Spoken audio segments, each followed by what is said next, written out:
A month and a half ago, I got an HP Pavilion Slimline s3300f.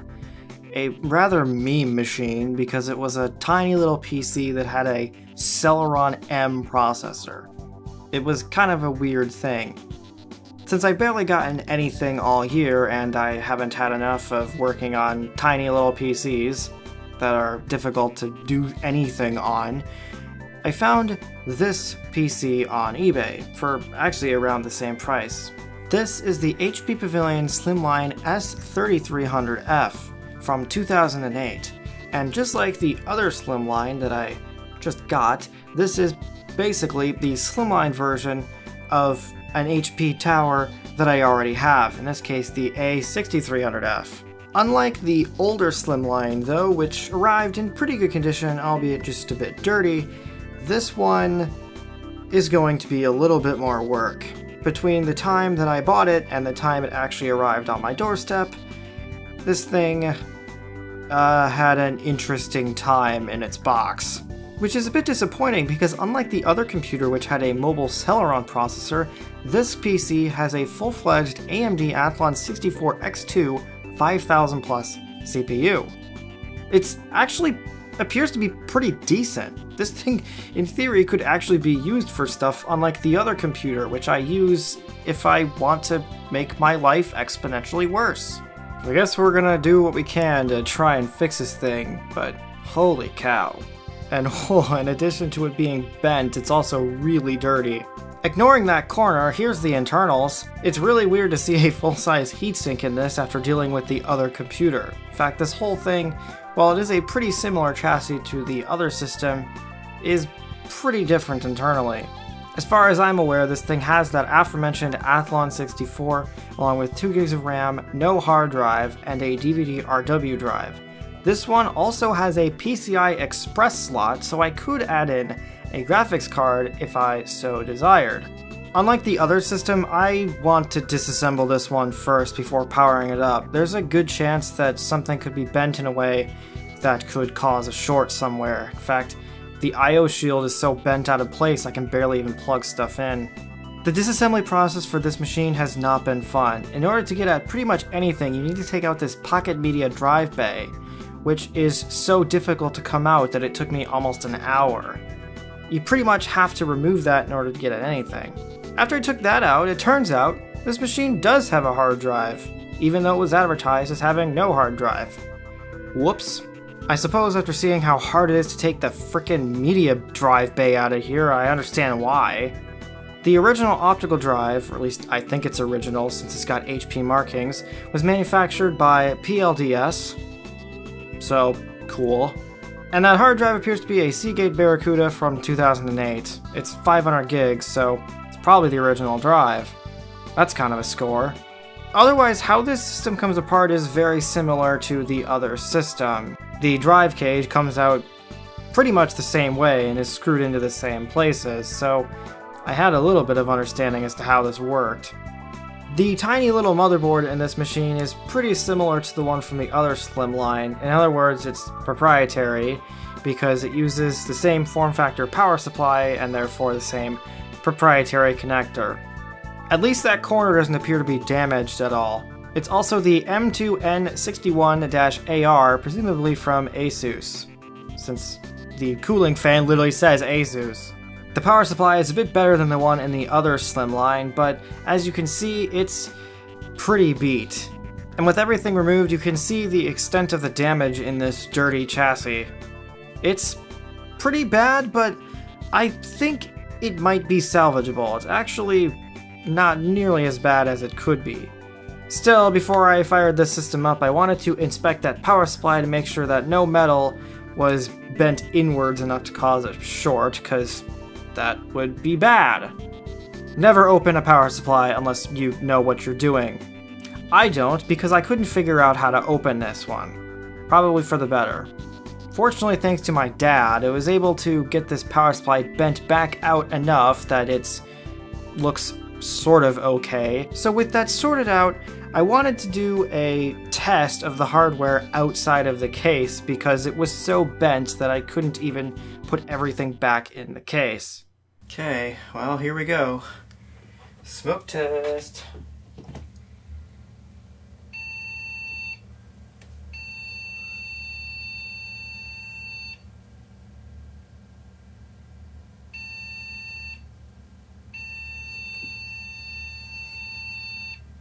You can't see anything because the sun sucks.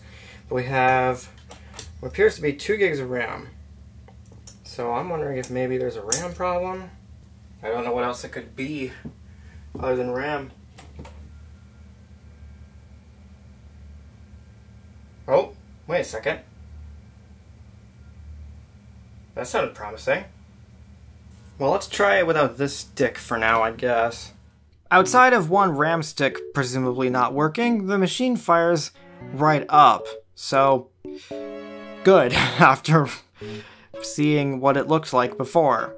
The CMOS battery's dead, that's fine, I can replace that. And it does, in fact, have an Athlon 64X2 5000 plus CPU at 2.6 GHz. Next, logically, I decided to go ahead and connect the drives to this system to test those out.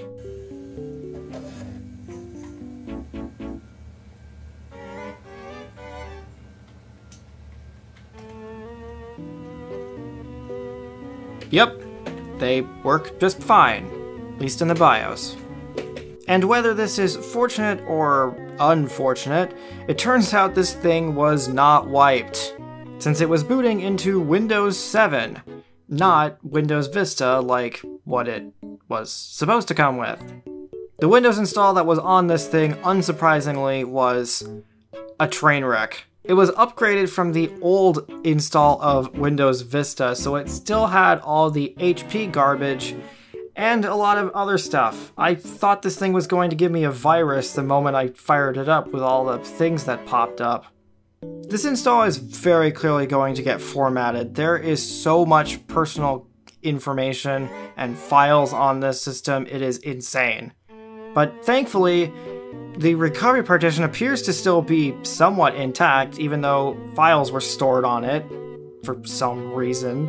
Which is probably good because there is just no salvaging this install. There is so much stuff installed on it. It is insane. That poor hard drive did not seem to be able to catch a break at all. It was always doing something. And I don't know exactly why, but something apparently compelled the original owner or owners of this system to disable Internet Explorer, which I find funny. Anyway, with that out of the way, it's time to get rid of this install. I've tried booting into the recovery environment on its own by pressing F11, but presumably because this has been upgraded from Windows Vista to 7, I lost that ability to do that.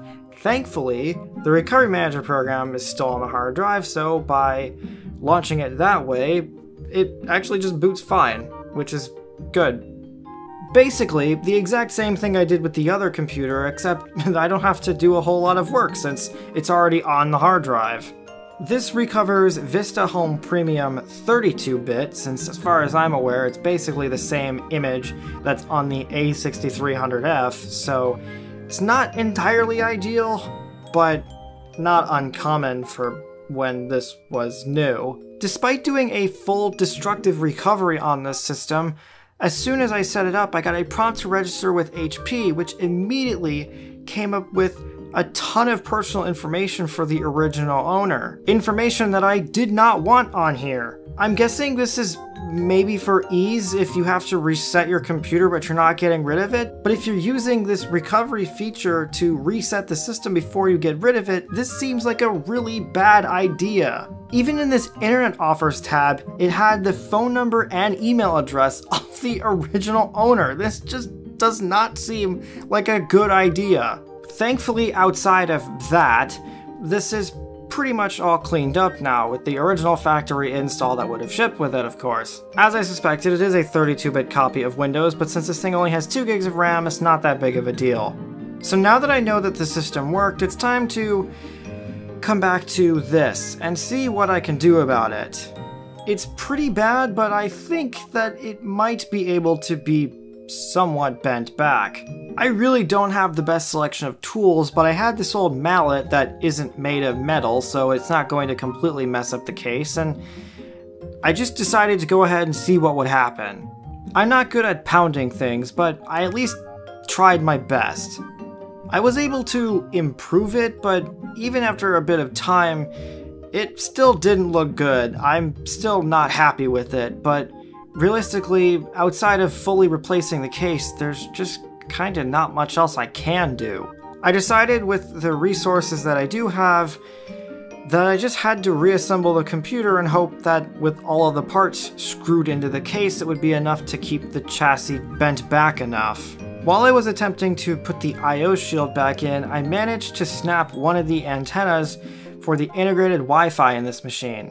I didn't know that it had Wi-Fi at all, that's not why I bought it, and it doesn't mean anything to me, but this thing has an internal Wi-Fi solution, therefore it has an antenna that screws into the front that I now just broke. So now it's useless since I don't have the antenna for the rear. Anyway, I put the motherboard and power supply in and did a test fit, and it fired up without shorting, so now it's time to just put the computer together. Just like the other system, I spent way too much time trying to cable manage everything so that this system would fit, and just like the other system, it's just as annoying and difficult. While I had this system apart, I decided to take the heatsink off and replace the thermal paste because I had noticed that while this system was running, it was pretty loud. And unsurprisingly, the thermal paste is basically clay. It also doesn't cover the entire IHS, but what can you do? Here's a look at that CPU, by the way, if you're curious. The cooler for this thing is interesting. It does have a copper cold plate for what that's worth. Probably about the biggest heatsink you can physically fit in this machine. I don't overly like this hard drive, but I'm gonna go ahead and put it back in because it has that setup install of Windows. The drives pretty much mount the same way as the other system, except that the optical drive has a little quick release tab. I put the modem back in because I didn't have it blank, and I did decide to go ahead and add a graphics card to this machine. In this case, it's a AMD Radeon HD 5450, so not a good GPU, but a GPU is still a GPU, I guess. I don't have the appropriate bracket to mount this card in this computer, so it's just going to be flopping in the case. Not something I would recommend, but I don't have one for today, so I'll need to get one. But I figured I'd try it anyway. With that out of the way, it's pretty much put back together. There is one thing, and that is that Pocket Media drive bay that was in this system. I'm not putting it back in. It was such a huge pain to take out, and I don't know if I'm going to need to get out those drives again, so since I'm literally not going to use it anyway, there's no point to it being in here. And besides, the front panel still is covering it up, so you wouldn't even notice that it's not there.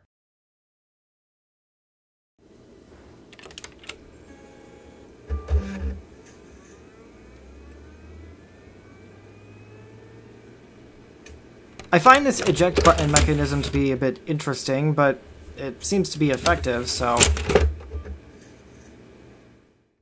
Now, something I should point out with that HD 5450 is that its HDMI output is underscaled, which is brilliant, because that's what happens with old GPUs apparently. Fortunately, thanks to power video editing, that's not an issue. Obviously, I did update the drivers on this. I had to install that HD 5450 anyway, so that I could use something higher than 800 by 600. And now that I had done that, as you can see, it's pretty much exactly the same install as the other computer.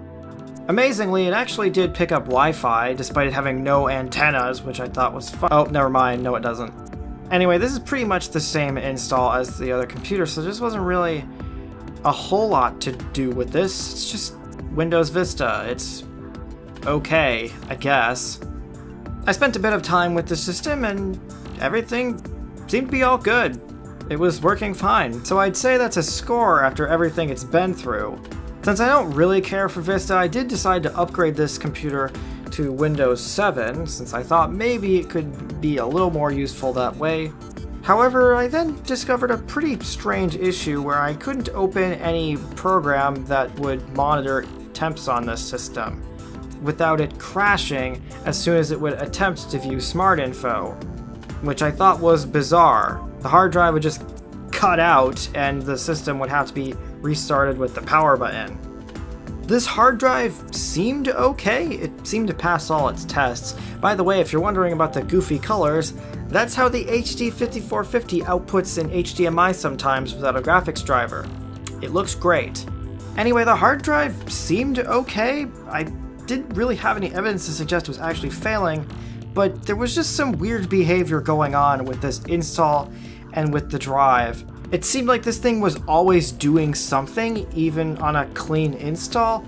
It was just exhibiting some weird behavior that made me not really want to set it up, so I went back to Windows Vista on this machine. While I was at it, one of the things I did was I replaced the hard drive with the one out of the s3300f, which is functionally the same spec as the drive that the system had. The original Seagate drive technically worked fine, but it was a really loud drive and it was just annoying me, so I decided to go ahead and replace it. While I had the s3300f out, I also decided to steal its RAM and put it in this system, so it got an upgrade from 2 gigs of RAM to 4 gigs. Not that that's useful at all, since this only has 32-bit Windows. Between a combination of keeping this on Vista and changing the hard drive, it seems like it just works a lot better than it did before, so I don't know, maybe this thing did have a hard drive issue or something. But otherwise, it's been pretty good. I filmed most of this video in August, and I've been using this computer kind of on and off ever since, and I've yet to really have any issues with it after an extended period of time. So outside of the case situation, this seems to be a pretty decent system. I probably can actually use this for stuff, unlike the other computer. I don't know if this could take a better CPU, and frankly, I don't know that I want to, considering that this powerful of a CPU in such a small box is already not entirely ideal. The thermals on this thing aren't good, even after a repaste. This much power in such a small box was obviously going to create a problem like this.